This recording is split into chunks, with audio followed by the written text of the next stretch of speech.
अज़ीम शान तारीख़ी किरदार के मालिक इमाम ख़ुमैनी रहमतुल्लाह अलैह की आज की तारीख़ से उनके शान इर्तिहाल की है, उनके लिए इसाले सवाब कर दें। बिस्मिल्लाहिर्रहमानिर्रहीम अल्हम्दुलिल्लाहि रब्बिल आलमीन अर्रहमान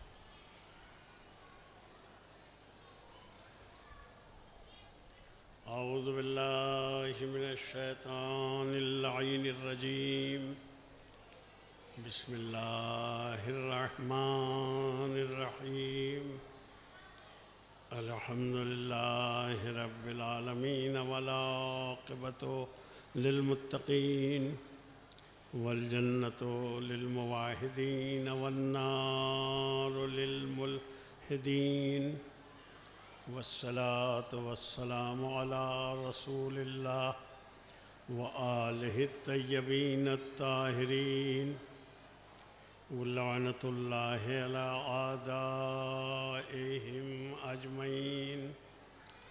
अम्मा बाद फ़क़द क़ाल अल्लाहु तबारक व तआला व क़ौलुहुल हक़। बिस्मिल्लाहिर्रहमानिर्रहीम अलिफ लाम मीम ज़ालिकल किताबु ला रैबा फ़ीह हुदल लिल मुत्तक़ीन अल्लज़ीना युमिनूना बिल ग़ैब। सलावत भेजिए मोहम्मद व आले मोहम्मद।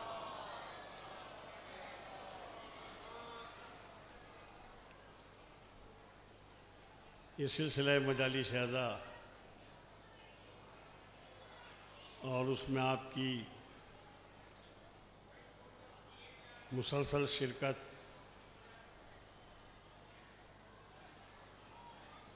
आपके जज्बा ईमानी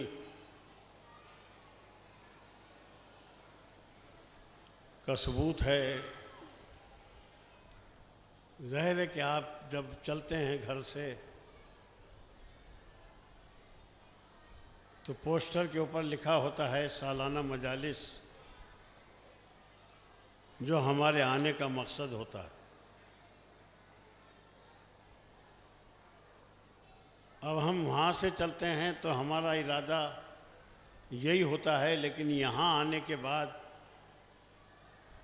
फिर हम किधर इधर उधर हो जाते हैं। तो और अगर यही हाल हमारा रहा जैसे इस वक्त हमारी रफ्तार है, तो मुझे ये लग रहा है, महसूस हो रहा है कि ये पिंडाल आपसे बिल्कुल खाली करा लिया जाएगा और हमारी माएँ बहनें आपसे जज्बे में आगे हैं, वो इस पिंडाल पर पूरे पे कब्ज़ा कर लेंगी और कल को फिर जाकिर भी उनका होगा, पिंडाल भी उनका होगा, मजमा भी उनका होगा, आपका कुछ भी नहीं होगा। कब्ज़ा जो है वो बहुत बड़ी मिल्कियत की अलामत होता है। और अब जाहिर है कि परेशानी ये है कि आपकी तादाद इतनी कम है कि आपकी तरफ देखना भी मुश्किल हो रहा है और उधर यूँ नहीं देखा जा सकता कि उनकी तरफ देखना हमारे लिए ये मुनासिब नहीं है, आपके लिए भी नहीं है। बहरहाल वो हैं, उनसे इतनी आबरू है कि दूर से देखने वाले को लगता है कि पिंडाल भरा है और भरे हुए पिंडाल से जाकिर भी समझता है मैं मजलिस से पढ़ रहा हूँ और खूब मुट्ठिए बीच बीच के आपसे मजलिस को पढ़ता है। बहरहाल अब तो एक यही जुमला है कि हुसूल सवाब के लिए ये आयत भी पढ़ती है, मजलिस भी हो रही है और बस ऐसे ही है। अब जाहिर है कि जो ख़ुद मुकामी मोमिनीन हैं वो शायद मुझे दिखाई भी नहीं देते हैं, बहुत सौ को तो मैं जानता हूँ वो इसमें शिरकत भी नहीं करते हैं। तो अब कहाँ तक करें, आप ही खुद बताइए कैसे करें बेचारे, वो उनकी परेशानियाँ हैं, उनकी मजबूरियाँ हैं, क्योंकि उनको इंतज़ाम भी करना होता है और मजलिसें भी करना होती हैं, कराना होती हैं बल्कि। तो अगर एक सलवात ऐसी पढ़ दें कि बाहर लगे कि बहुत मजमा है।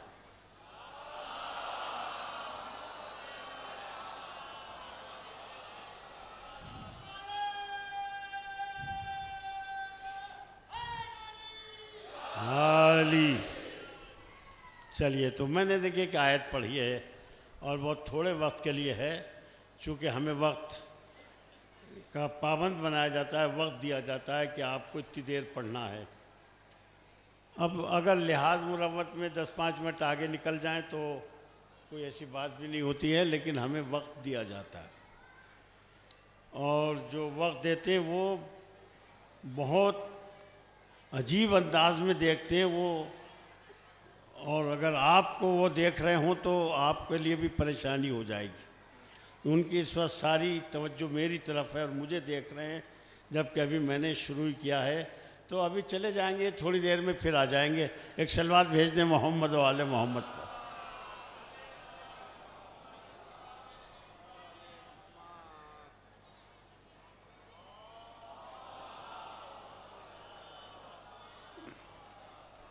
बहुत सादी 2-4 बातें आपसे अर्ज़ करना है। अब मैं जाहिर है कि अब चीखने चिल्लाने की तो उम्र में भी नहीं हूँ कि मैं चीखूँ चिल्लाऊँ, तो और इतना मजमा भी नहीं है कि चीखा जाए। तो आपको अलबत्ता बेदार करने के लिए ये बात ज़रूरी है कि मैंने कुरान मजीद की वो आयत पढ़ी है जहाँ से कुरान शुरू होता है, और कुरान के शुरू होने का ये सिलसिला दुनिया में कितनी किताबें, लेकिन ये सिलसिला किसी किताब में नहीं है। क्या होता है, देखिए जो तंजीमुल मकातिब के पहली दूसरी क्लास से चला जाता है, पहली दूसरी किताब से, उसे भी थोड़ा थोड़ा कुछ अंदाज़ा हो जाएगा। अगर आपने तवज्जो दी तो मैं आपकी तवज्जो हासिल करके थोड़ी गुजारिशात करूँगा, बाकी तो जितनी देर के लिए आया हूँ मैं पढ़ ही लेता हूँ। ये बात बिल्कुल आप अपने जहन से निकाल दें कि आप वाह वाह करेंगे तो मैं पढ़ूँगा और नहीं करेंगे तो मैं नहीं पढ़ूँगा। जितनी देर मुझे पढ़ना है, जो मैंने तय किया है, वो पढ़ लूँगा और मैं पढ़ लेता हूँ। ये मजमा बतेरा बैठा है, बहुत है ये। हमें हर तरह के मजमे में पढ़ने की आदत है, ज़्यादा में भी कम में भी। 10-10, 20-20, 50-50 आदमी बाज़ गांव में होते, इससे ज़्यादा होते भी नहीं हैं, तो बस हम वहाँ भी मजलिस पढ़ ही देते, पूरी मजलिस पढ़ लेते। आप तो माशाल्लाह काफ़ी बैठे हैं।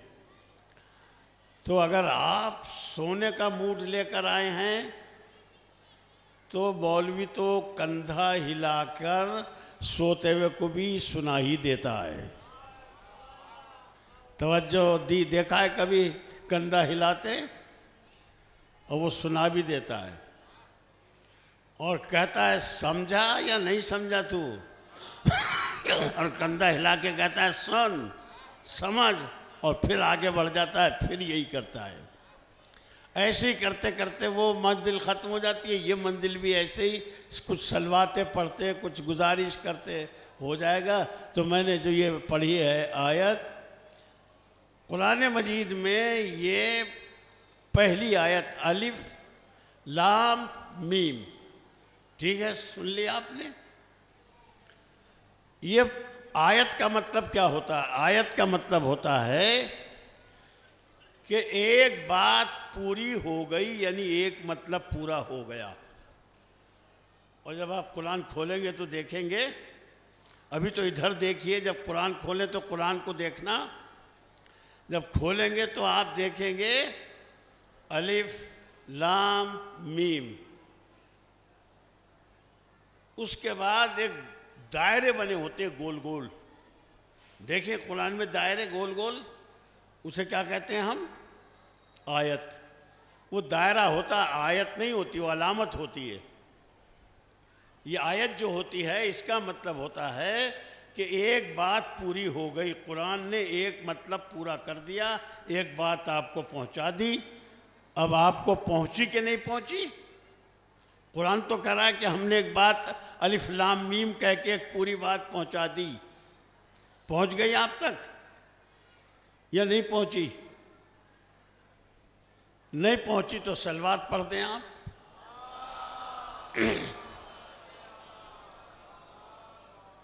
तो बहरहाल सलवात ऐसे ही पढ़िए, वो सही से पहुंची नहीं है आप।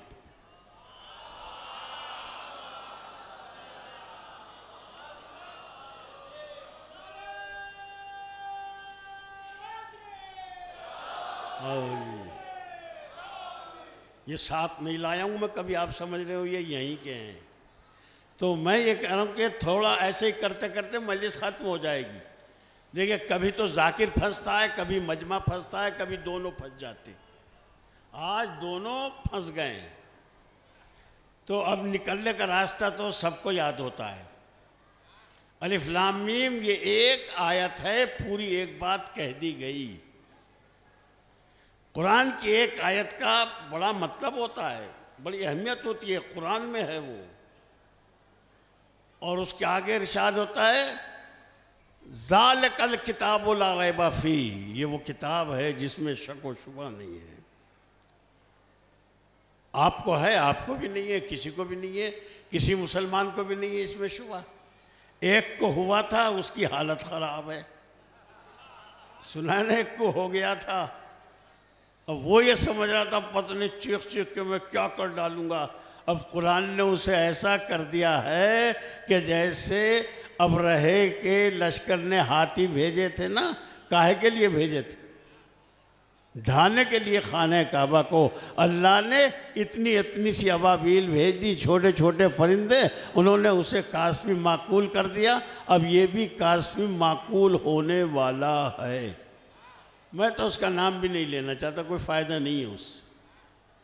लेकिन उसने पता नहीं क्या समझा था, क्या हुआ, क्या कहने कुरान तेरी शान। अब ये हुआ कि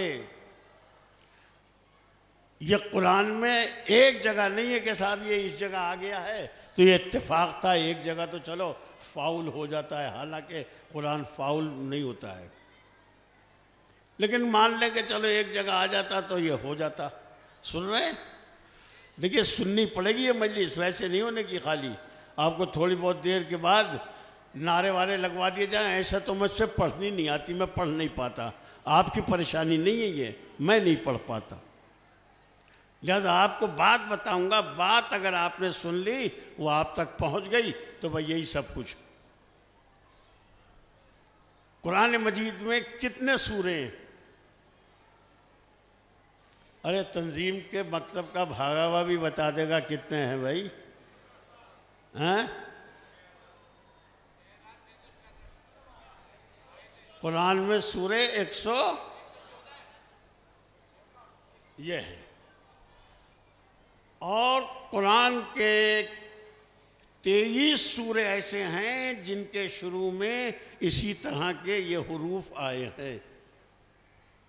अलिफ लाम मीम, अलिफ लाम रा, काफा या ऐन, स्वाद ज़िक्र रहमत रब्बिका अब्दहु ज़करिया, और नून वल कलम, हाम मीम, ऐन सीन काफ।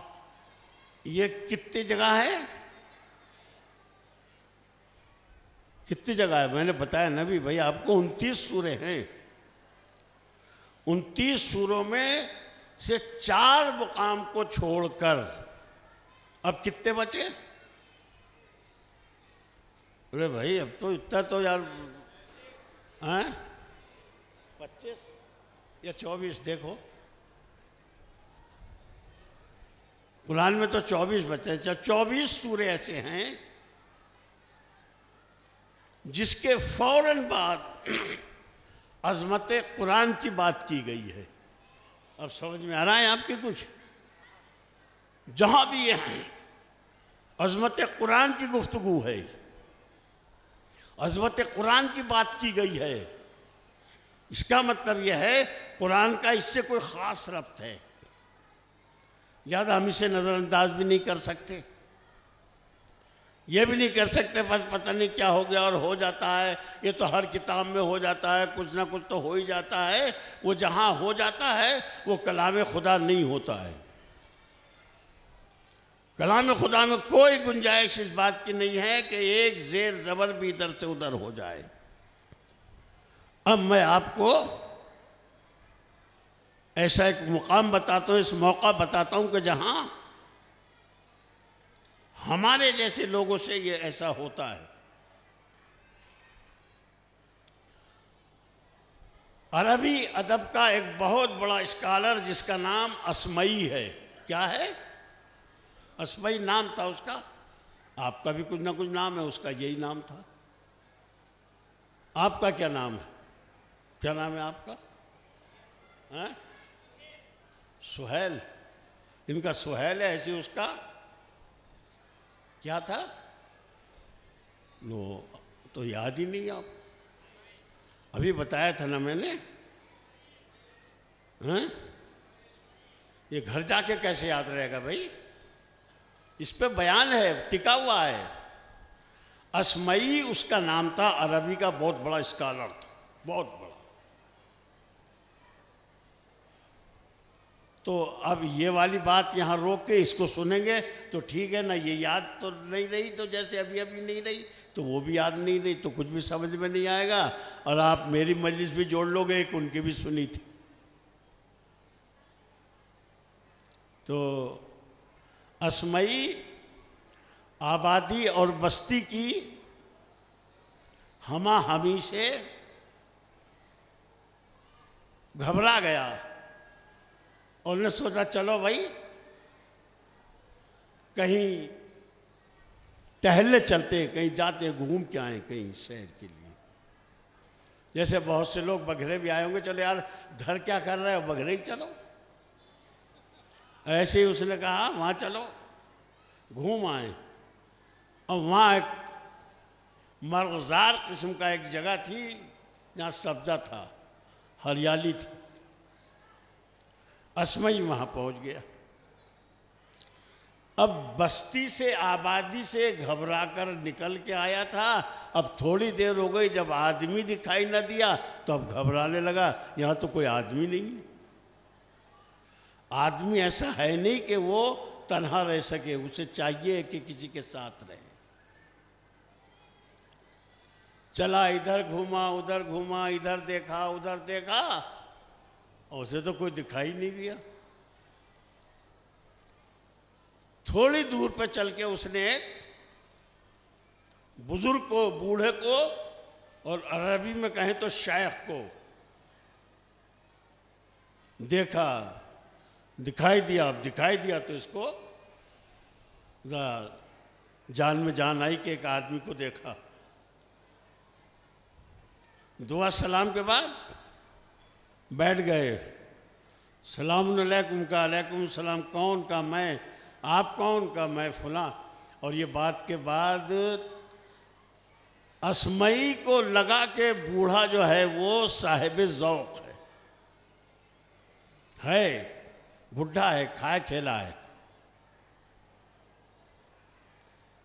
तो असमई ने उनसे कहा बड़े मियाँ से, अगर कुछ ज़ौक़ हो तो मैं भी कुछ सुनाऊं। शायर था ना, शायर को अगर कोई आदमी हाथे लग जाए तो फिर बगैर सुनाए थोड़ी जाने देता है। आप कभी फंसे शायर के साथ? अभी अभी कहें, ताज़े कहें, चाहे 15 दिन पहले वही सुनाए थे, बस अभी अभी आए और अभी अभी कहें। ये ख़ास बात होती है हमारे शायर भाइयों की। अभी अभी हुए, बस आ रहा था रास्ते में और बस में ये 4 शेर हो गए। असमई ने कहा कि मैं सुनाऊं आपको कुछ, ये गौर कीजिएगा। उसने कहा सुनाओ।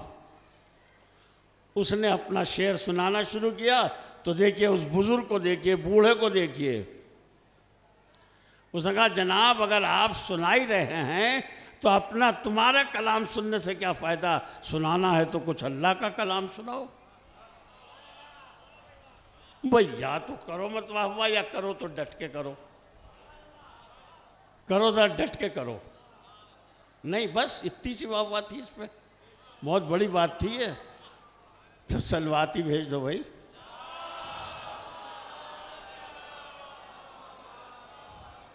देखो ये तो अंदाज़ा होता होगा आपको कि करा तो सब कुछ सकते हैं हम, मगर क्यों टसल करें भाई। उसने कहा अगर, बूढ़े ने कहा अगर सुनाना है तो अल्लाह का कलाम सुनाओ। उनने कुरान पढ़ना शुरू कर दिया। सुनिए, अभी पिछली बात भुला ना दीजिएगा आप। और उसने कुरान सुनाना शुरू किया, शेख झूमने लगा। आपको हमें नहीं पता लगता, हमें तो सारा आलमून तालमून यालमून एक सा ही लगता है, लेकिन क्या शान है कुरान की। या तो बिल्कुल जाहिल अनाड़ी कह देगा कुरान में क्या रखा है, ये तो मैं भी जानता हूँ, ये तो मैं भी समझ सकता हूँ। देखा आपने का बुरा हाल क्या हुआ है, अभी बुरा हाल हुआ पड़ा है, बस ख़त्म ही हो जाएगा, मर जाएगा थोड़े दिनों में। और ये पढ़ता जाता है कुरान असमई, और शेख कहता जाता है क्या कहने, क्यों नहीं हो, ये कलाम खुदा की शान है। वो आयतें पढ़ता जाता है, वो कहता जाता है क्यों ना हो ये कलाम खुदा है, और क्यों ना हो ये अल्लाह के कलाम की शान है, वो ऐसा ही है। और अब आप सुनिए, जिसके लिए मैंने इतनी जहमत दी है। उसके बाद जब वो पढ़ते पढ़ते असमई पहुंचा इस आयत के ऊपर, और सारे को व सारे कतो फ़अख़्तहु ऐदियहुमा कसबम निकालम मिनल्लाह, चोर औरत हो या मर्द दोनों के हाथ काट डालो। यहाँ कौन काटने वाला, यहाँ तो खुद उल्टे उसके ही काट देंगे जिसकी चोरी हो जाएगी। और सारे को व सारे कतो फ़अख़्तहु ऐदियहुमा, चोर मर्द हो या औरत उसके दोनों हाथ काट डालो। हाथ यहाँ से काटे जाते हैं चोर के, यहाँ से नहीं। कभी आप उठा के कोई फंस जा, यहाँ से काट दे, यहाँ से काटते क्यों, ताकि ये हिस्सा सजदे के लिए है। आज़ाए सजदा में से कोई कमी ना होनी चाहिए, आज़ाए सजदा बाकी रह जाने चाहिए। चोरों के हाथ काट डालो। फ़क़्त वैदियहुमा कसबम निकालम मिनल्लाह, ये कोई सज़ा नहीं है, ये उनके किए हुए की सज़ा है, जो उन्होंने किया है उसे भरेंगे वो। ये जबर नहीं है, ज़्यादती नहीं है। हो गई आयत पढ़ता रहा। उन्होंने कहा क्या कहने, क्यों ना हो, वो साहिब इख्तियार इक़्तिदार है खुदा। वो शेख कहता रहा। और जब असमई ने कहा अस्सारिक़ु वस्सारिक़तु फ़अख़्तहु ऐदियहुमा कसबम निकालम मिनल्लाह वल्लाहु गफ़ूरुर रहीम, शेख ने सर उठाया, कहाँ है, क्या कहा तुमने। ये ऐसे ऐसे लोग तुच्छ समझ में आते जो कहते हैं कुरान को तो मैं भी समझ लूँगा। तो बड़ी अच्छी बात है अगर कोई समझ ले तो, लेकिन कुरान के मुकाबले पे आके कुरान समझ ले, ये किसी के बस की बात नहीं है। उन्होंने कहा अस्सारिक़ु वस्सारिक़तु फ़अख़्तहु ऐदियहुमा कसबम निकालम मिनल्लाह वल्लाहु गफ़ूरुर रहीम, अल्लाह बड़ा माफ़ करने वाला है। शेख ने कहा है ये किसका कलाम है,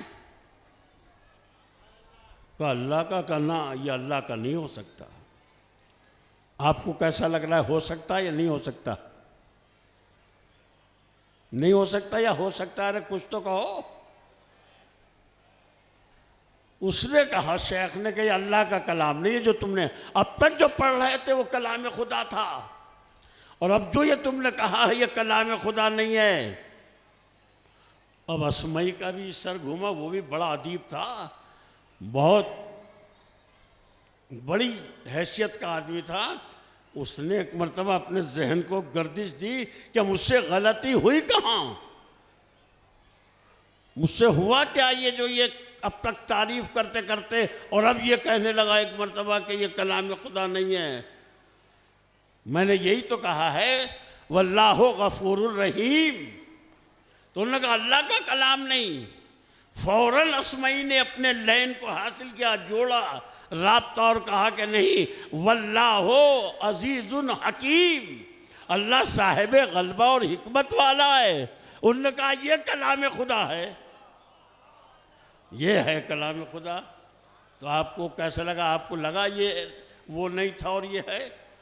क्या कुरान में गफूर रहीम नहीं आया? आया है, मगर यहाँ नहीं आया, और यहाँ मुनासिब भी नहीं था, क्योंकि यहाँ चोर को हाथ काटने की सज़ा थी। सज़ा में गफूरुर रहीम कैसा? अजीजुल हकीम साहिब गलबा व कुदरत वाला है, वो जो चाहे सज़ा दे सकता है। सलवात भेज दे मोहम्मद व आले मोहम्मद पर।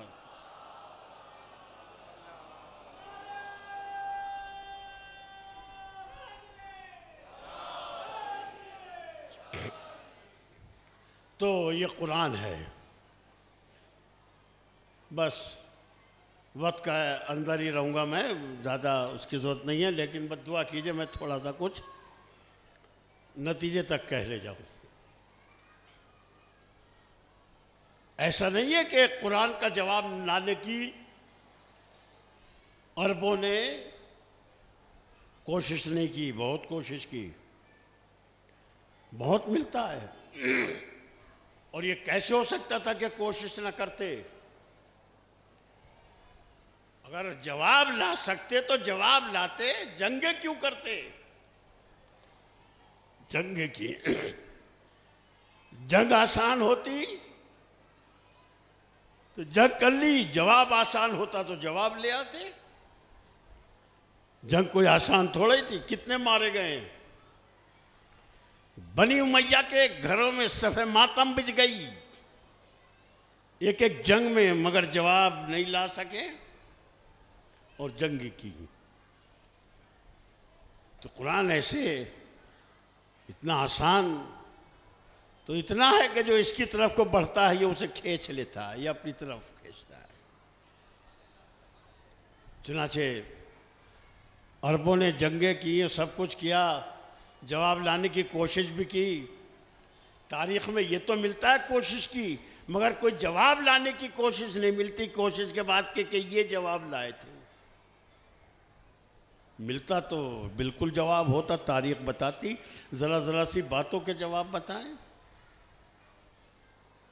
चुनाचे वहाँ भी एक बहुत बड़ा और अभी अदब का बहुत बड़ा माहिर बूढ़ा शेख, 100 साल से भी ज़्यादा का, उसकी बात आखिरी बात समझी जाती थी। और अरब में जैसे हमारे यहाँ पहलवान पाले जाते थे पहले ज़िम्मेदारों के यहाँ, ऐसे अरबों में ये पाले जाते थे, अरबी अदब। लोग उसके पास आए, बड़े मियाँ के पास, और आने के बाद कहा जनाब इतने दिन से खा रहे हो तुम और खिला रहे हम तुम्हें अच्छे अच्छे मुर्गे बकरे अंडे, और तुम्हें ऊँट के ऊँट तुम हजम कर गए, और तुमसे अभी तक कोई काम तो हमने लिया नहीं है। मगर इस बताओ इस वक्त ये कौम पूरी मुसीबत में मुब्तला है, तुम्हें नहीं दिखाई देता कुछ आवाज़ें आती कि आज ये आयत आ गई, आज वो आयत आ गई? अरे कोई जवाब लाओ, तुम भी जवाब लाओ कुछ। अब वो ये कैसे कह देता मेरे बस की तो बात नहीं है, ये तो बड़ा ऊंचा कलाम है, इसका कैसे जवाब आ जाएगा? तो फिर भाई ईमान ले आओ, अगर नहीं है तो। ये भी नहीं कर सकता था। कई दिन के लिए उसे अकेला बंद कर दिया, खाना पानी दिए गए, और सोचते सोचते कुरान में उसने 3 लफ्ज़ तलाश किए। कितने? 3। और कहा कि ये हमारे एतबार से फसीह नहीं है, हम नहीं बोलते अहले अरब, हम अहले ज़बान हैं, हम नहीं बोलते। और ये कुरान ने इस्तेमाल किए, लिहाजा कुरान दर्जे फसाहत से गिरा हुआ है। बताओ क्या है? तो वो बताने के लिए उस बूढ़े को लेके चले और पैगंबर इस्लाम सल्लल्लाहु अलैहि वसल्लम के पास लेकर आ गए। हुजूर के नाम पे ऐसी सलवात, यार कोई बात है उम्मत में क्या हो?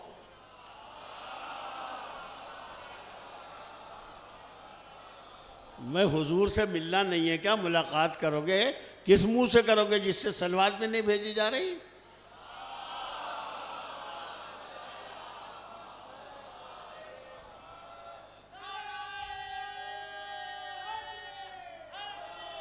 लाए लाए लाए ले आए उसे, और पीछे पीछे लोग दाएं बाएं एक बारात सी लेके आ गए बुड्ढे की। नबी के पास आ गए, खड़े हो गए और कहा सरकार ये आए हैं और ये कह रहे हैं मैं जवाब लाया हूं। कहा जी जवाब लाए आप? कहाँ? 3 लफ्ज ऐसे हैं अरब, हम लोग जो अरब हैं हम नहीं बोलते, और कुरान मजीद में वो तीनों लफ्ज आए हैं और कुरान हमारी तरफ आया है, लिहाजा ये दर्जे फसाहत से गिरा हुआ है। वो तीनों लफ्ज उसने बताए। हुजूर ने उस बूढ़े से कहा सुनो, सुन रहे ना? देखो सो भी जाए तो कोई गलती की बात नहीं भाई, सुबह से आप यही काम कर रहे हो भाई, तो नींद तो आ सकती है, देखो कोई बात नहीं, शिकायत नहीं है मुझे कोई, मगर यह है कि सोने वाले को जरा आगे नहीं बैठना चाहिए, वो उससे बड़ा ख़तरा पैदा हो जाता है। तो कहा कि 3 लफ्ज़ हैं हम नहीं बोलते। नबी समझ गए और समझ के वो बूढ़े से कहा, बुढ़े से, बुढ़ा देखा है कोई गांव में? हमारे बूढ़े ऐसे नहीं होते, कोई देखा होगा। नबी ने देखा, फरमाया, कहा बैठ जा, बैठ गया। कहा खड़ा हो जा, खड़ा हो गया। फिर कहा बैठ जा, फिर बैठ गया। कहा फिर खड़े हो जाइए आप, फिर खड़ा हो गया। बस 4 मरतबा ये उठक बैठक कराई हुजूर ने। एक मरतबा झल्ला गया बुड्ढा, और जो वो लफ्ज़ लेके आया था इतराज़ करने के लिए कि ये कुरान में है और हम नहीं बोलते, जैसे ही नबी ने कहा लफ्ज़ बता क्या है, कहा एक कुब्बारा है, हम नहीं बोलते और कुरान में आया है। ये एक उजाब है, हम नहीं बोलते और ये कुरान में आया है। और एक है हुज़वा, हंसी ठट्टा, ये हम नहीं बोलते और कुरान में आया है। अब जो नबी ने कहा उठ जा, बैठ जा, बैठ जा, उठ जा, ये करता रहा, करते करते एक मरतबा झल्ला गया और उसके अंदर का सारा कुछ बाहर आ गया, और झल्ला के नबी से कहता है वो अना शेखुन कुब्बारा, मैं कितना बूढ़ा आदमी हूँ, वो इन हाज़ा शैउन उजाब, ये अजीबो गरीब बात मैं आपसे देख रहा हूँ, आपका अखलाक तो बड़ा मशहूर है। वो अना शेखुल कुब्बारा, मैं बहुत बूढ़ा हूँ, आप देखिए तो मेरी तरफ को। तो तुम तो कह रहे थे हम बोलते ही नहीं है। कहा जब चोट पड़ती है फितरत पे तो कुरान आवाज़ देता है कि कुरान तुम्हारे लिए नाजिल किया गया है, अगर समझना चाहते हो तो समझ सकते हो। अब देखिए चाहे बात रब्त हो या बेरब्त हो जाए, मुझे भी तो मजलिस ख़त्म करनी है, मगर मजलिस का आधा अभी आधी हुई है। आधी हो गई तो कम हुई है या ज़्यादा हुई है? जल्दी बताओ ज़रा, जल्दी। आधी मजलिस हो गई जैसे, अब तो ज़्यादा हुई या कम हुई है? आधी तो पढ़नी तो 2 हिस्से, मुझे आधी हो गई, आधी और होनी है जो इस किताब से होगी। सलवात भेज दे।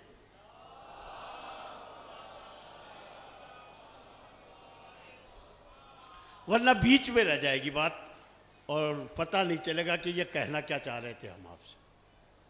ये अब पता चलेगा कि आपसे कहना मैं क्या चाह रहा था, और वो ये है कि कुरान के पास हमारी हर मुसीबत का इलाज है, कुरान के पास हमारी हर परेशानी का इलाज है, बशर्ते कि हम कुरान के पास आएं। इसलिए मैं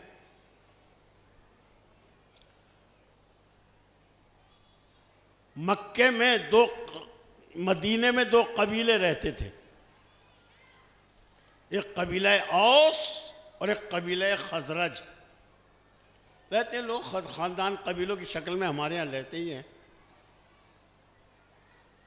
नाम सुन लेंगे तो ज़रा थोड़ा सा कुछ, थोड़ी देर के लिए तो मज़ा आ ही जाएगा, ज़्यादा याद कर लिया तो बाहर के लिए भी आ जाएगा। एक का नाम क्या था? कबीले औस, और एक का नाम था खजरज।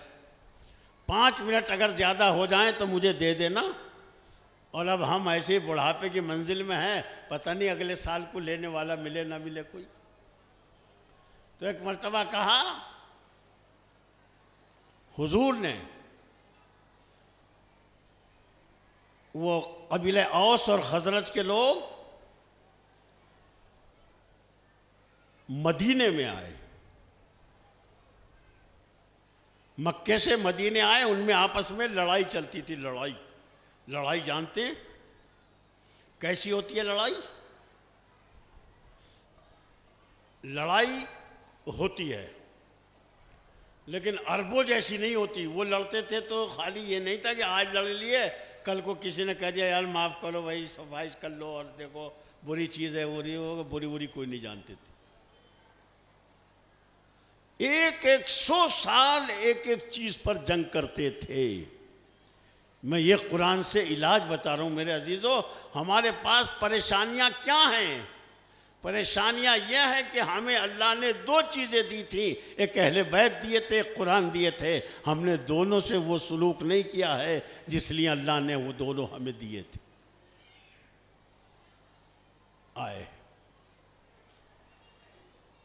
और ये सोच के आए मक्के में कि यहाँ 2 कबीले बड़े बड़े रहते। कुरैश का कबीला है, बड़ा धनत्तर है, बड़ी बात है उसकी। और आए जाके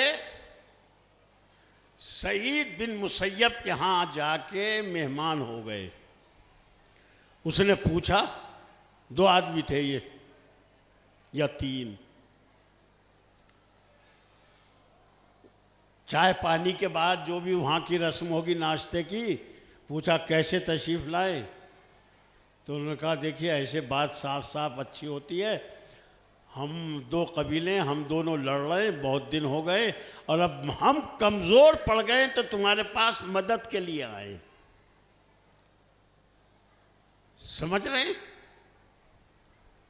देखिए बगैर सलवात के समझ नहीं पाएंगे, वरना उठ के चल देंगे आप।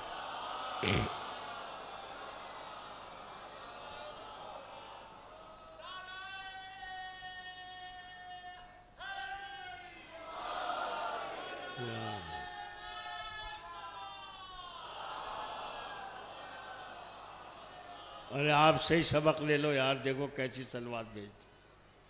तो गए और जाके उसने कहा हमारे यहाँ जंग होती है, 2 कबीले हैं और हम कमज़ोर पड़ गए, लिहाजा हमारी कुछ मदद करो।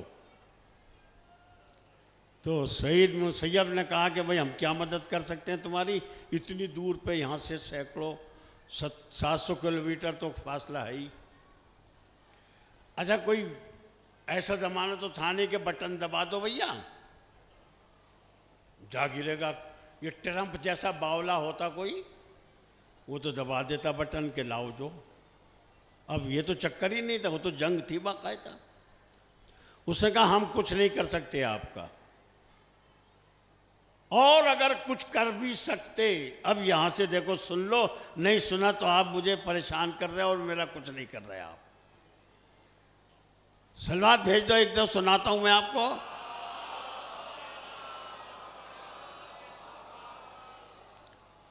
अब उसने कहा कि भाई हम कुछ नहीं कर सकते और कर भी सकते तो आजकल बिल्कुल नहीं कर सकते। आजकल क्या बात है? तो हुजूर ये मुकाम मौसम था, हज था, मुकाम इस्माइल के ऊपर अपने चंद बनी हाशिम और दूसरे लोगों के साथ बैठे हुए थे मक्के में। इसने कहा, सईद बिन मुसैयब ने इशारा करके कहा ये देख रहे हो जो बैठे हैं ये? कहा क्या बात? कहा अगर हम कुछ कर भी सकते तो इन्होंने हमारा हाल बड़ा बुरा कर दिया है। कहा क्या हो गया? अरे बस कुछ पूछो मत, घर घर में इंतशार है, बहन इनकी तरफ है, भाई उधर है, चचा इधर है, भतीजे उधर हैं, इख्तिलाफ पैदा हो गया है, लिहाजा हम कुछ नहीं कर सकते। तो फिर हम चले जाएं? कहा कि जाओ, फिर क्या हो सकता है। कहा लेकिन जब हम यहाँ आए तो काबे का तवाफ तो करेंगे। ये होता था। अब इनने सोचा ये तवाफ करेंगे तो इनकी बात सुन लेंगे, ये बात करते हुए इधर को चले गए और नबी की बात सुन ली तो ये फिर चले जाएंगे, वापस ही नहीं आएंगे। बातें सुनने से वो मना करता है कि इनकी मत सुनो, उनकी मत सुनो, जिन्हें अपनी बातों के ऊपर पूरा यकीन नहीं होता है।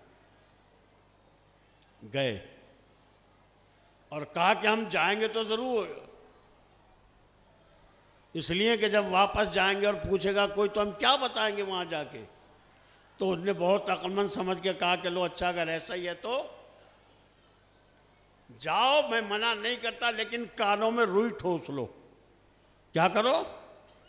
रुई ठोक लो और बस इनकी बात मत सुन लेना, काबे का चक्कर लगा के और बस जल्दी जल्दी 7 चक्कर और जल्दी वापस आ जाओ। अब अभी एक चक्कर पूरा हुआ था तो उनके जहन में आया, यार ये भी कोई बावली बात है कि आए हैं और यहाँ से बात नहीं सुनेंगे और वहाँ जाके कुछ बताएंगे तो क्या बताएंगे आखिर? मैं बावलों की तरह हाँ हुआ करेंगे तो क्या हो सकता है। चलो बस थोड़ा सा रुई ढीली की कान की, और रुई ढीली की, और जब चलते चलते तवाफ वहां पहुंचे जहां हुजूर अपने साथियों से गुफ्तगू फरमा रहे थे। बस एक मर्तबा हुजूर की रस घोल देने वाली आवाज उनके कान में आई, रुक गए और रुके तो हुजूर के पास आ गए। हुजूर के पास आए और आए तो हुजूर को उन्होंने सलाम किया। देखिए कुर्बान इस्लामी तालीमात के आए, उन्होंने सलाम किया और कहा अनमा सबाहन, आपकी सुबह मुबारक हो। मानी बुरे नहीं है। जब उन्होंने कहा अनमा सबाहन तो फौरन नबी ने, हुजूर ने, सरकार ने, आकाए नामदार ने कहा मैं तुम्हारे लिए इससे भी बेहतर सलाम लेकर आया हूं। देखिए जरा तवज्जो कीजिएगा, ये कौन थे? हालात के मारे हुए, पिटे हुए, छिते हुए और जलीलो खार हुए इंसान आए थे, और जब ये पहुंचे तो नबी ने कहा कि मैं इससे बेहतर सलाम लाया हूं। इन्होंने कहा नमा सबान का यूं नहीं, जब किसी से मिला करो तो कहा करो सलामुन अलैकुम, तुम सलामत रहो।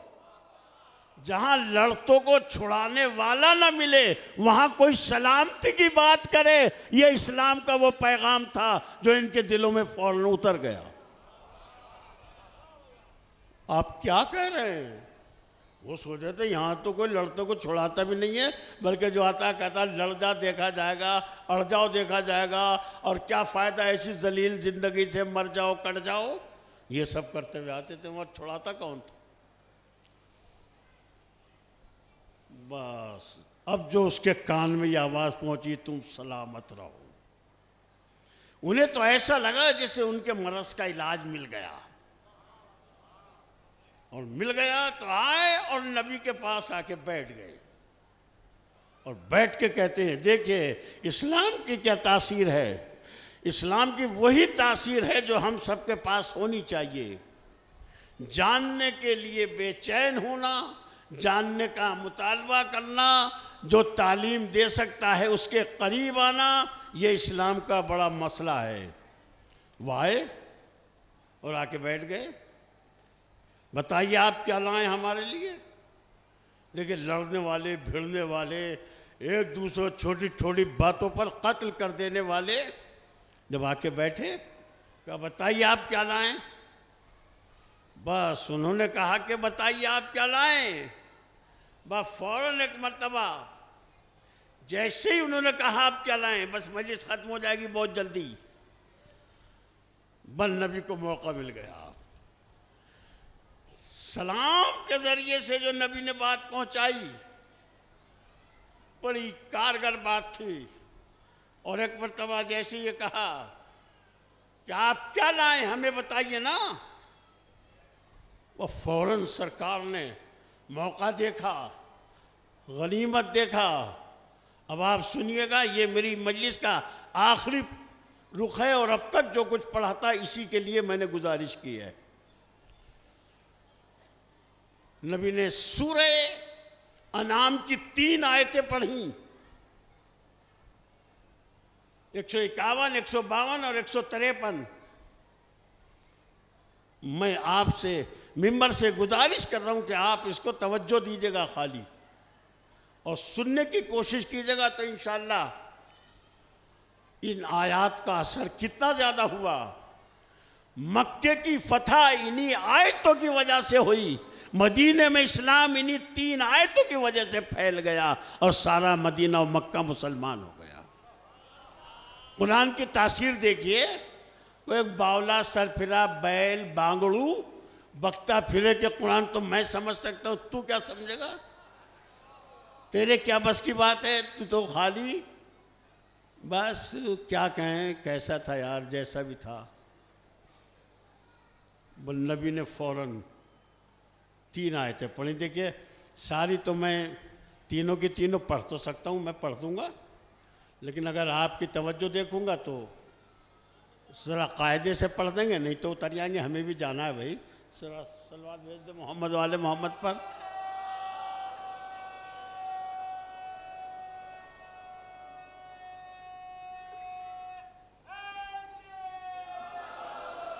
और मैं पढ़ता हूँ, अगर चाहिए मुझे याद है, मगर देख के पढ़ता हूँ ताकि सही सही पढ़ दूँ। आप हवाला दे दिया सूरह अनाम। फौरन जैसे ही उन्होंने कहा कि हमें बताइए आप क्या लाएं। देखें, ये आज के भी मुबल्लिगीन की जिम्मेदारी है कि माशरे को वो देना चाहिए जो उनको ज़रूरत है। ज़रूरत उन्हें काहे की है, आप पहुंचा कुछ और रहे हैं।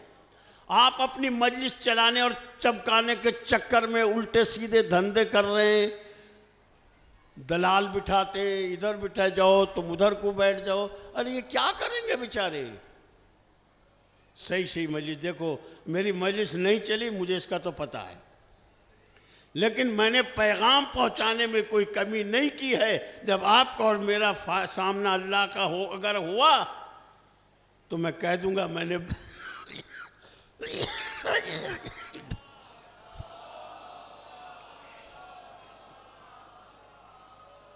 देखो मुझे पता है इस मजलिस के लिए कोई और इसके बाद पढ़ने वाला होगा, और जो जिम्मेदार होते हैं उनके बेचारों की भी परेशानी होती है, लेकिन मेरी भी तो है भैया। मैं कैसे करूं, जो लाया हूं मैं लिख के वो तो मुझे सुना नहीं है आप। और जैसे उसने कहा बताइए आप हमारे लिए क्या लाए, एक सलाम के बाद, अब मैं आपको इसमें तवज्जो दे रहा हूं, दिला रहा हूं। अगर आपने उस पर तवज्जो नहीं दी तो मेरा अब ये बात अधूरी रह जाएगी। इन 3 की तीनों आयतों में 10 बातें पेश की गई हैं। कितनी? अरे 1-2 कोई कह दो भाई तो हमें पता लग जाता। 10, अल्लाह का शुक्र है। 10 आयतें 10 बातें बताई गई हैं। 10 की 10 बातों में ये कहा गया है ये न करना, ये न करना, ये न करना, ये न करना, जिसका मतलब यह है करने वाली बातों में जिन्हें हम मुस्तहब्बात कहते हैं उनसे ज़्यादा अहमियत इस बात की है कि हमें हराम कामों से बचना चाहिए। ये कुरान बताता है, ये इस्लाम की बुनियाद है, ये इस्लाम का पहला नुक्ता है कि हराम कामों से बच के देखो, फिर देखो किस तरह खुशबुएं फैलती हैं। इसमें कोई बात ऐसी नहीं है, सब ऐसी है कि ये नहीं करना, ये नहीं करना, इसके करीब भी ना जाना, उधर से गुजरना भी नहीं।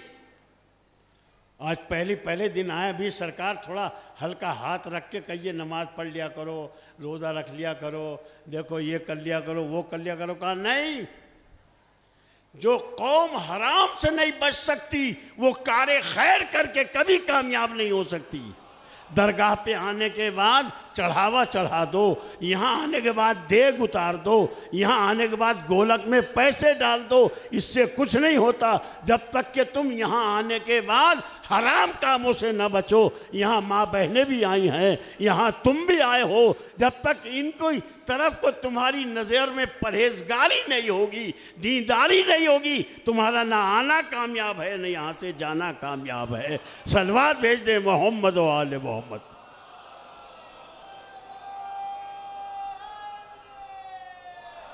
और देखिए मेरे अंदर भी ज़्यादा ताकत नहीं है, मगर ये आयतें पढ़ूंगा मैं अहले बैत की मदद के सहारे से। बिस्मिल्लाहिर्रहमानिर्रहीम। नबी ने फ़ौरन कहा, आओ मैं तुम्हें बताऊं मैं तुम्हारे पास अल्लाह की तरफ से क्या लाया हूँ।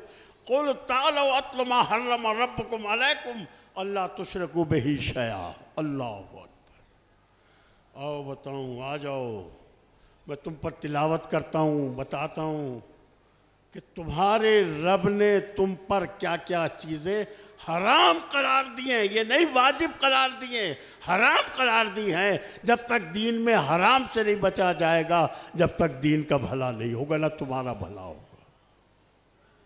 समझ लो आप। मजलिस कर ली हमने, हो गई मजलिस। अगर इसी मजलिस में हमने इधर उधर खयानत की नज़रों से ताकते रहेंगे, इधर उधर गलत ख्यालात पालते रहेंगे, इस मजलिस में आने का कोई फ़ायदा नहीं। ये मजलिस दीन के नाम पर हैं, और दीन क्या चाहता है आपसे। आओ, अल्लाह तुशरिकू बिही शैआ, अल्लाह का शिर्क करार न देना।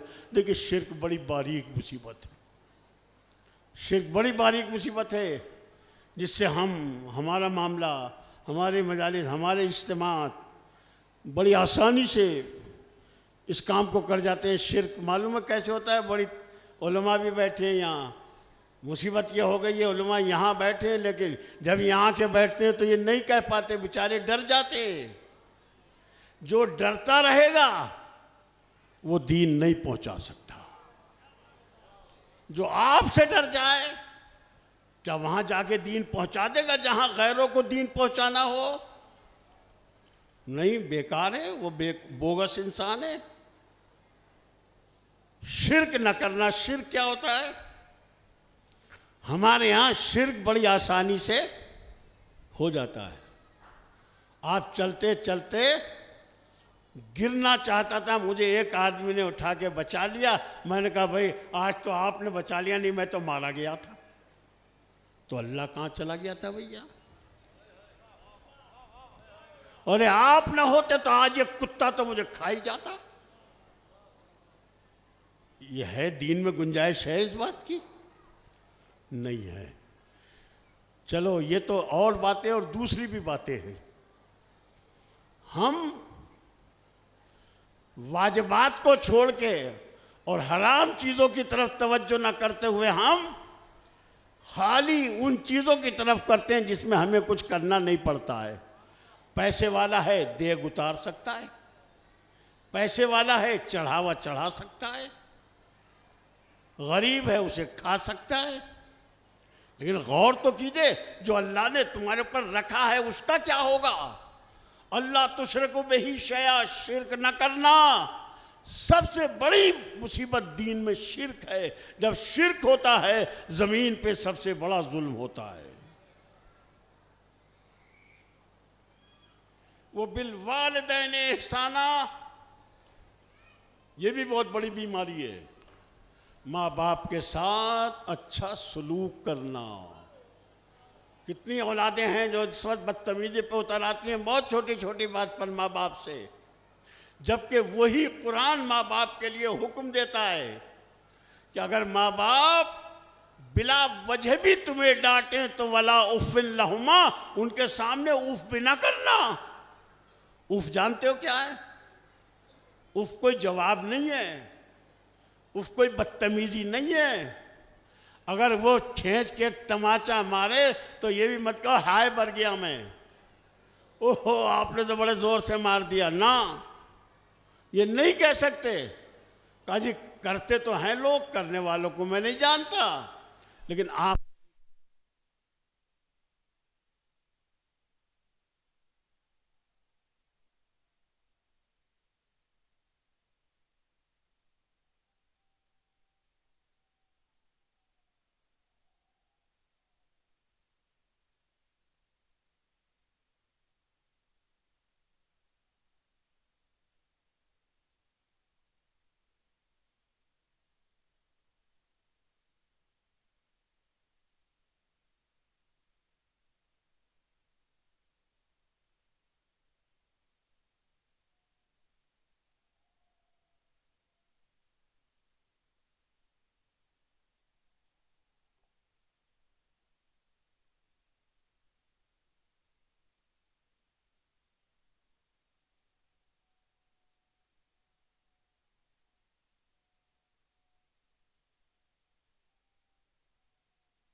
चलो ठीक है, एक सलवात भेज दें।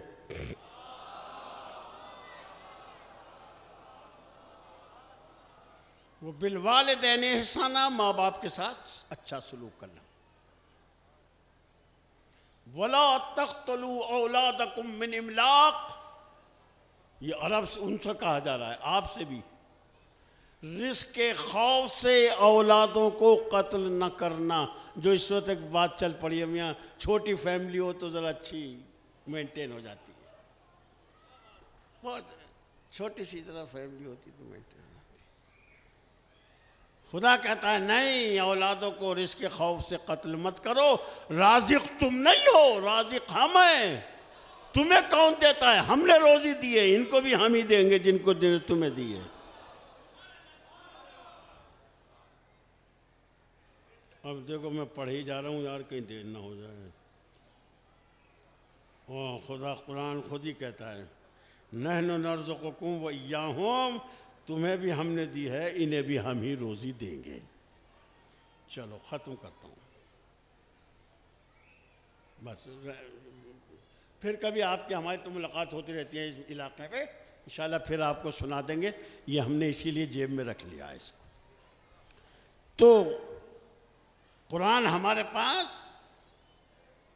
मुसीबत का इलाज लेके आया है, बशर्ते कि हम कुरान से उसको लें। हम पढ़ते तक भी नहीं हैं, नहीं पढ़ते, तिलावत भी नहीं करते। दरगाह पे इंसाफ से अल्लाह से अहद करके बताओ, कितने घर ऐसे हैं जिनके घरों में सुबह के बाद कुरान की तिलावत की जाती है। मुझे बताना ज़रूरी नहीं है, मैं तो खुद ऐसे ही कोई अच्छा आदमी नहीं हूँ, मगर मैं आपसे, माँ बहनों से, बेटियों से गुजारिश कर रहा हूँ, अगर हम ये भी नहीं कर पाते हैं तो फिर उन चीज़ों की शिकायत नहीं कर सकते कि अल्लाह हम पे पैसा होता तो हम हज को जाते, ज़ियारतों को जाते। क्यों जाते, कहाँ से जाते? नहीं है तो मत जाओ, वहाँ तुम्हारे पास उज़्र है, लेकिन कुरान क्यों नहीं पढ़ सकते? इसमें कितने पैसे चाहिए आपको? किस लिए और नेकियां ऐसी नहीं कर सकते जिसमें पैसे की ज़रूरत नहीं है? बस ये इमाम खुमैनी की बरसी की दिन ये तारीख है, जिन्होंने हमारे दीन का इह्या किया है और बताया है कि दीन पे वक्त पड़ जाए तो कैसे बचाया जाता है। इमाम खुमैनी ये सोच के नहीं चले थे कि मैं बचा दूंगा, नहीं, उन्होंने ये समझा था कि अब मुझे जाना चाहिए, मेरी जिम्मेदारी है। आप भी समझ सकते हो ये जिम्मेदारी। जब पूछा किसी ने कि आप करेंगे क्या, कैसे करेंगे, क्या होगा, कहा मुझे इससे क्या होगा, मुझे वो करना चाहिए जो मेरे करने का है। मुझे अपना काम करना चाहिए ना, जो मेरी जिम्मेदारी है मुझे तो वो करनी चाहिए। चुनाचे ये हज़रत इब्राहीम अलैहिस्सलाम को जब आग में डाला गया है ना, ये रिवायतें सब इनकलाब ईरान के बाद निकल के हमारे पास आई हैं। तो एक देखा छोटा सा परिंदा, इतना सा, ज़रा सा, होते हैं ज़रा से परिंदे। खुदा ये काम बड़े परिंदे से भी ले सकता था, लेकिन छोटे से लिया,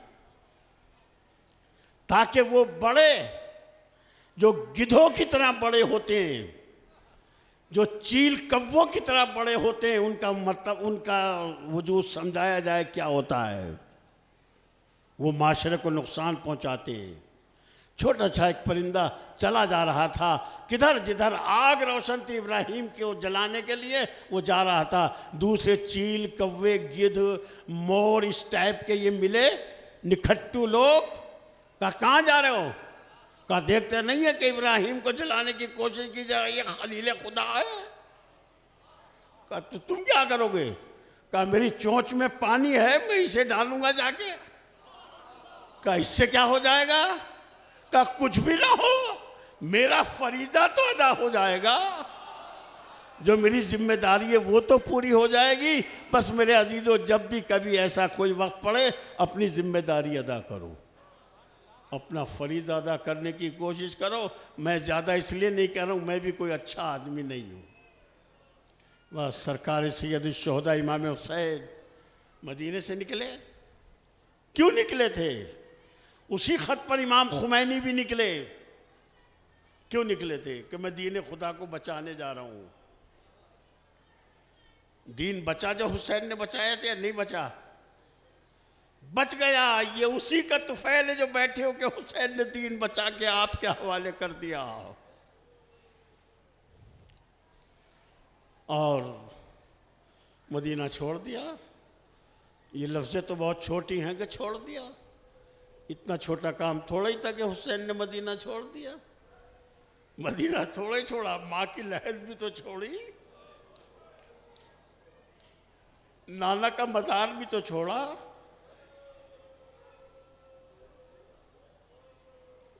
भैया की कब्र भी छोड़ी। ये तो हम कहते हैं कि छोड़ दिया, बस जैसे कि बहुत छोटा सा काम था। जब मदीना छोड़ा है तो हुसैन बार बार नबी की कब्र पे आते थे पलट के और कहते थे नाना मैं जा रहा हूं, मुझे आपका दीन आवाज दे रहा है, सुनो। हुसैन के अज़ादारों सुनो कि नाना मुझे आपका दीन आवाज दे रहा है। आवाज जब होती है सबको आती है, लेकिन वह आवाजें जो हमारे दिल के अंदर होती हैं वो हमें बरमला कर देती हैं। अजान होती है सबको आती है, मस्जिद तक वो पहुंच जाता है जिसके दिल को गुदगुदा देती है वो अजान। इसीलिए हज़रत सैयद शुहदा 3 दिन तक नबी की कब्र पर आए, नाना की। और आए, जब तीसरे दिन आए तो इमाम हुसैन नाना की कब्र पे आके लिपट गए और लिपट के कहा नाना अब मैं जा रहा हूं, मैं यहां नहीं रह सकूंगा। और ये कहते कहते एक मर्तबा हुसैन की आंख लग गई, नाना की कब्र पर लेट गए।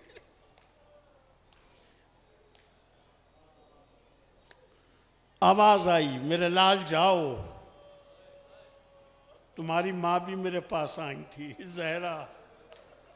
जहरा भी आई थी। वो कह रही थी बाबा मेरा लाल जा रहा है। और उसके बाद जाओ मेरे लाल जाओ, मैं भी आऊँगा, मैं भी चलूँगा। हुसैन चले गए, हज को उम्रे से बदल दिया। हज को उम्रे से बदल दिया। और जब चलने का इरादा किया तो लोगों ने समझाया, बस 2-4 मिनट तो लगेंगे मसाइल में, बस ज़्यादा नहीं। मैं एक तरह से यहाँ तक आ गया जबकि इरादा नहीं था, और शायद ये समझ के भी आता हूँ कि अब अगले साल वही आएगा जो रहेगा। और उसके बाद एक मरतबा इमाम हुसैन नाना की कब्र से जुदा होते हैं, लिया सैदानियों को साथ लिया, मदीने आ गए, मक्के आ गए। और जनाबे एक एक ने, कई ने आके समझाया आप ना जाइए, आप ना जाइए। तो आखिर में कई ने समझाया। अब्दुल्ला इब्ने उमर आए, उन्होंने कहा कहाँ जा रहे हैं? कहा जाओ, तुम्हारे समझने की बातें नहीं है, ये तुम नहीं समझते। अब्दुल्ला इब्ने अब्बास आए, ये फैमिली के आदमी थे। इन्होंने जब कहा शहीद मुताहरी लिखते हैं यहाँ, क्या कहने, सलाम हमारा शहीद मुताहरी पर, बहुत अजीम ज़ात है। उन्होंने लिखा है कि एक मरतबा आए, अब्दुल्ला इब्ने अब्बास ने कहा फर्जंद रसूल आप जा रहे हैं सुनाए? तो हुसैन ने रास्ते में बताना मुनासिब नहीं समझा, हाथ पकड़ के घर में लाए। और घर में लाने के बाद बैठ गए, पर्दा कराया, सैदानिया पर से पर्दा बैठी और हुसैन इब्ने अब्बास को लेके बैठ गए। कहा तुमने जो कहा ना जाऊं तो मैं जाऊंगा, तो ये तो नागुज़ीर है, मुझे जाना है। और ये कह के कहा, मेरे नाना का दीन मुझे आवाज़ दे रहा है। इस जुमले को पलट पलट के सुनो ताकि आज़ादारी का मफहूम तुम्हारी समझ में आ जाए। आगे मैं जाऊंगा। तो इब्ने अब्बास ने कह दिया कि अच्छा फिर जा रहे हैं ना, तो इन्हें सैदानियों को ना ले जाइए ना, बस ये सुन्नत सैदानियों को ना ले जाओ। तो इब्ने अब्बास ने जब ये कहा तो मौला ने कहा, इमाम हुसैन ने कहा, तो यहाँ किसके ऊपर छोड़ के जाऊँ इन्हें? आपने हालात देखे? अरे पूरा मक्का रह रहा है, पूरा मदीना आबाद है, हुसैन किसके ऊपर छोड़ के जाएं? मगर जब ये कहा तो इमाम हुसैन ने कहा, अब्दुल्ला मैं अगर छोड़ भी दूं तो ज़ैनब मुझे नहीं छोड़ेगी।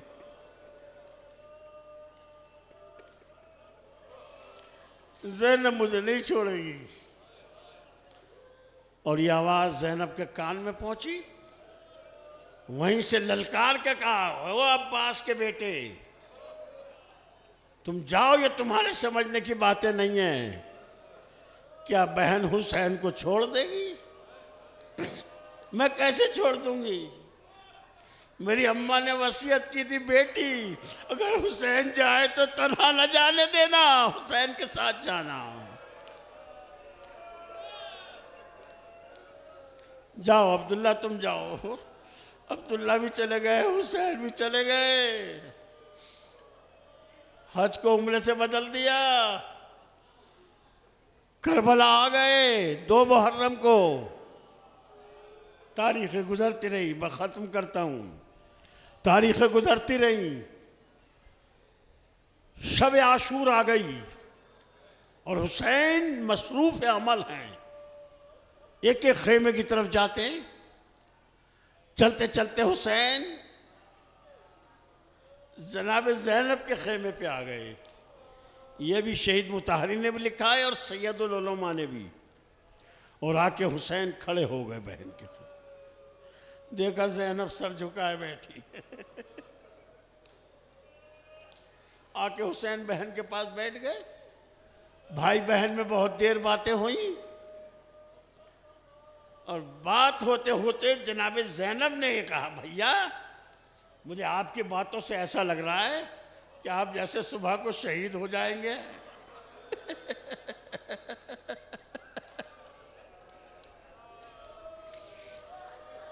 बस इमाम हुसैन ने कहा, बहन ये हो सकता है जब बाजार शहादत गर्म होगा तो तुम्हारा भाई शहीद कर दिया जाए। वो इतना सुना और ज़ैनब गश कर गई इस तसव्वुर से जो अपने बेटे साथ लाई थी कि भैया को बचाऊंगी बेटे कुर्बान करके। उस तसव्वुर से ज़ैनब ने जब महसूस किया, मैं एक मरतबा गश खा के गिर गई, मेरा भैया भी नहीं बचेगा। हुसैन बैठ गए, ख़त्म करता हुसैन बैठ गए और बैठ के जनाब ज़ैनब को होश में लाने की तदबीर की। देखिए जिसके होश ना हो उसे होश में लाने के लिए पानी बड़ा मुफीद होता है। अरे करबला में पानी कहाँ था? हो सकता है हुसैन ने आंसू छिड़क दिए हों। ज़ैनब ने आंखें खोली, बहन को हुसैन ने देखा, कहा, बहन ज़ैनब अरे तुम अगर यूं बेहोश होगी, जुमला सुन लोगे, अगर यूं बेहोश होगी तो सैयद सज्जाद के साथ कौन जाएगा? ये सैयद सज्जाद तुम्हारे बगैर नहीं जा सकेगा। बस मेरे अजीज़ों वो ज़ैनब जो सुन के बेहोश हो जाए। फिर ज़ैनब ने लाशें भी देखे, भैया की लाश देखी, अजीज़ों के लाशें देखे। और जब 11 मुहर्रम को असीर होके चले तो ये ज़ैनब के लिए कोई छोटा मसला नहीं था मेरे अजीज़ों। जो सुन के बेहोश हो जाए छोटा मसला नहीं था। नबी की तालीमात भी गवाह थी। जब मरहब की बहन को लाया गया, मरहब कत्ल हो गया, तो नक्कन साहब ने लिखा है कि लेके चले। जब लेके चले तो उधर से गुजारा, मौला कायनात ने कहा, बिलाल इन्हें लेके जाओ, इसको हुजूर के पास जाना। जो हुजूर करेंगे वो इसका होगा, इसलिए कि ये सरदार की बेटी है। वो उधर से गुजार दिया बिलाल ने जिधर उसके मरहब का लाशा पड़ा हुआ था। उसके चेहरे पे कर्ब आ गया एक अजीब। और आने के बाद एक मरतबा जब मौला रसूल की खिदमत में लाए गए तो देखा कि उसके चेहरे पे एक दर्द है। मौला ने पूछा क्या हो गया तुम्हें, बहन से भी उसकी, और कहा क्या तुम्हें बिलाल ने तुम्हें कोई तकलीफ पहुंचाई है? सुन लो, कहा तकलीफ तो नहीं पहुंचाई, मगर ये मुझे लाया तो उधर से गुजारा जिधर मेरे भाई का लाशा पड़ा था। पर रसूलुल्लाह ने डांटा और डांट के कहा बिलाल तुम इतने सख्त दिल हो, बहन को उधर से गुजार दिया जिधर भाई का लाशा पड़ा था।